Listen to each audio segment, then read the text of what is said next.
Every year, more than 108 million people pass through one airport, Hartsfield-Jackson Atlanta International, the busiest airport on planet Earth, the busiest every single year since 1998, except 2020 when COVID grounded the world.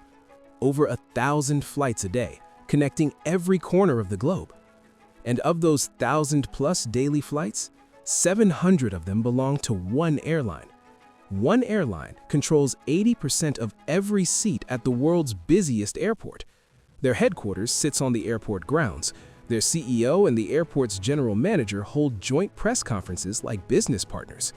Their maintenance facility, the largest airline MRO operation in North America, sits right next to the runways. Delta Airlines doesn't have a hub in Atlanta. Delta Airlines is Atlanta. And that distinction between having a hub and owning an airport is exactly what this video is about. Because when one airline controls 80% of the world's busiest airport, the rules of competition, pricing, and government accountability stop working the way they're supposed to. This is the monopoly hiding in plain sight, and it has been hiding there for over 30 years. Let's start with the scale, because the scale is genuinely staggering. In Q1 2026, Delta scheduled nearly 24,480 departures from Atlanta, over 3.8 million seats in a single quarter, over 700 daily flights from one hub. That is not just the largest operation at Atlanta, that is the largest airline hub operation on Earth. Their market share at ATL sits at 80%. The next largest carrier, Southwest, holds somewhere around 8%. American and United combined don't crack 5%. Every other airline at the world's busiest airport is essentially a rounding error. To put 80% in context, at O'Hare, which we covered in a previous video, United's 50% market share was enough to trigger a congressional-level airline war and an FAA emergency cap. At DFW, American's 82% was enough to make their entire financial survival dependent on one airport. Atlanta makes both of those look like contested markets. And here's what that 80% actually means for passengers. When AirTran, the only serious low-cost competitor Delta faced at ATL, was absorbed into Southwest in 2014, and Southwest subsequently reduced its Atlanta presence, something measurable happened to fares. Atlanta domestic airfares went from nearly 6% below the national average to 11% above it in the span of a few years, simply because the one carrier providing real price competition reduced its footprint. That's the hub penalty, and Atlanta passengers pay it every day. Delta's monopoly at Atlanta didn't happen overnight. It was built over 30 years through a combination of aggressive strategy, competitor collapses, and a city government that made a choice and kept making it. Go back to the 1970s, when the new Hartsfield-Jackson Terminal Complex opened in 1980, two airlines dominated Atlanta, Delta and Eastern. Real competition, two major carriers fighting for the same passengers. Eastern Airlines collapsed in 1991. Delta absorbed the routes, the gates, and the passengers. First major competitor gone. TWA attempted to build an Atlanta hub in the early 1990s.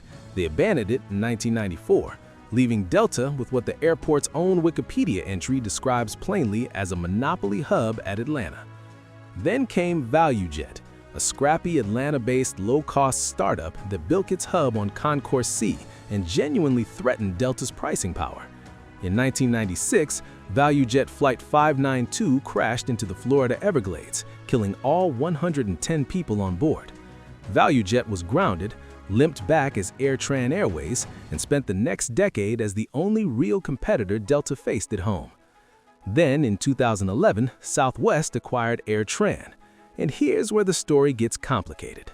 Southwest, the ultimate low-cost competitor, the airline that destroys hub pricing wherever it enters, bought AirTran specifically to get its Atlantic gates and routes. The plan was to use AirTran as a Trojan horse, absorb the operation, and emerge as Delta's most dangerous rival at its home airport. It didn't work.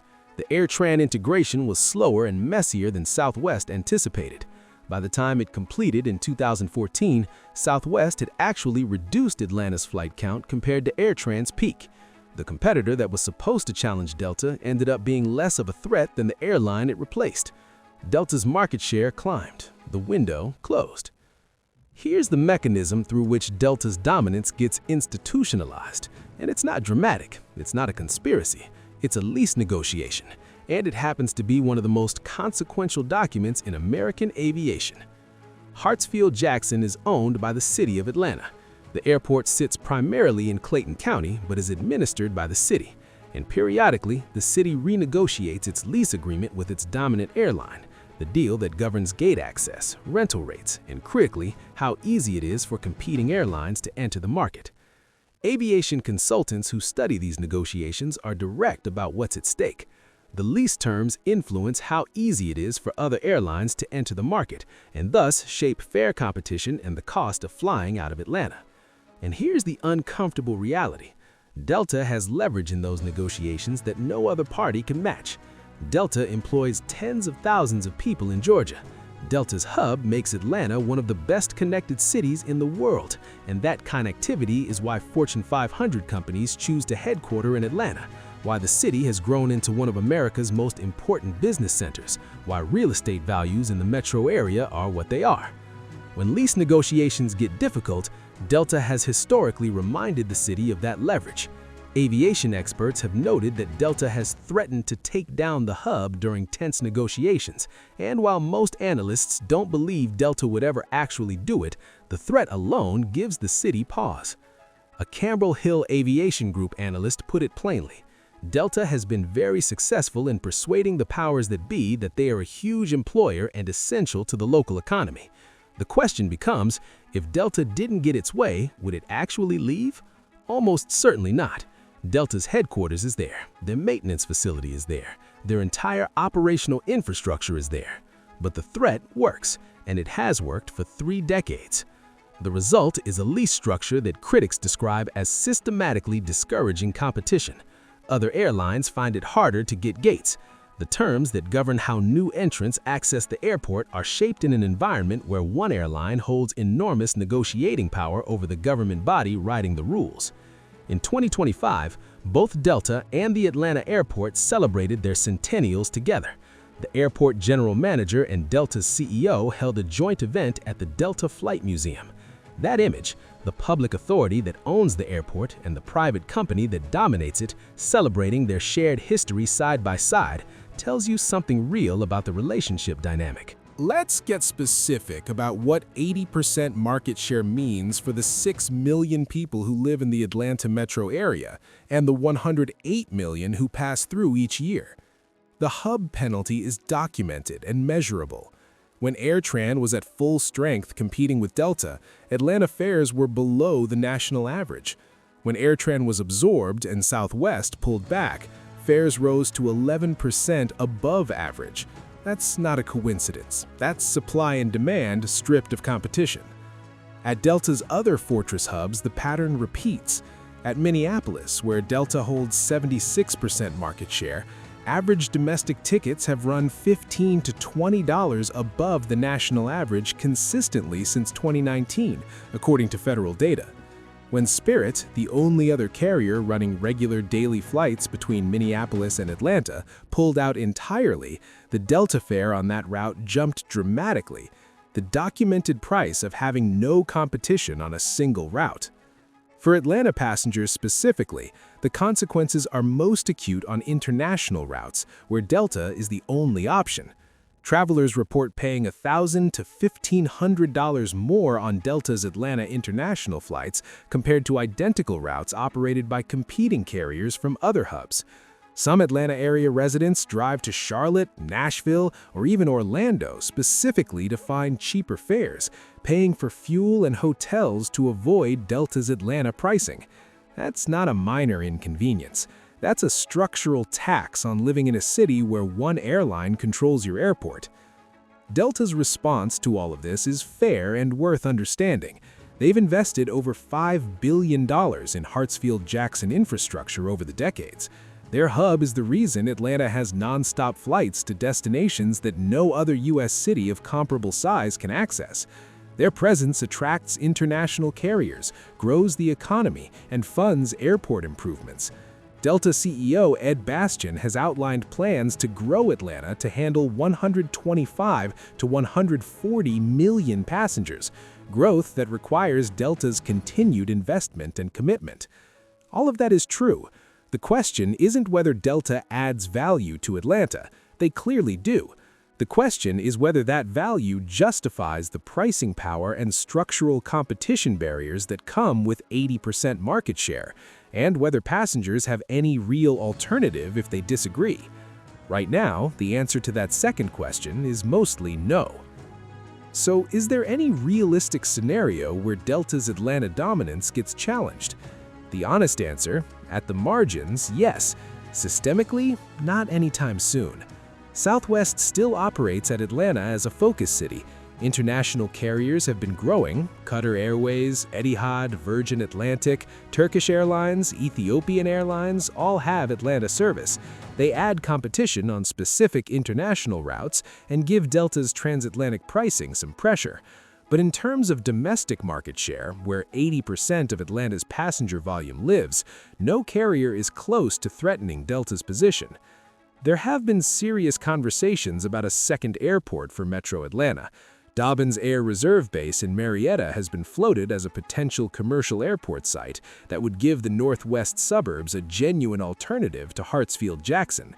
Aviation analysts and frustrated passengers have argued for years that a second airport would introduce real competition.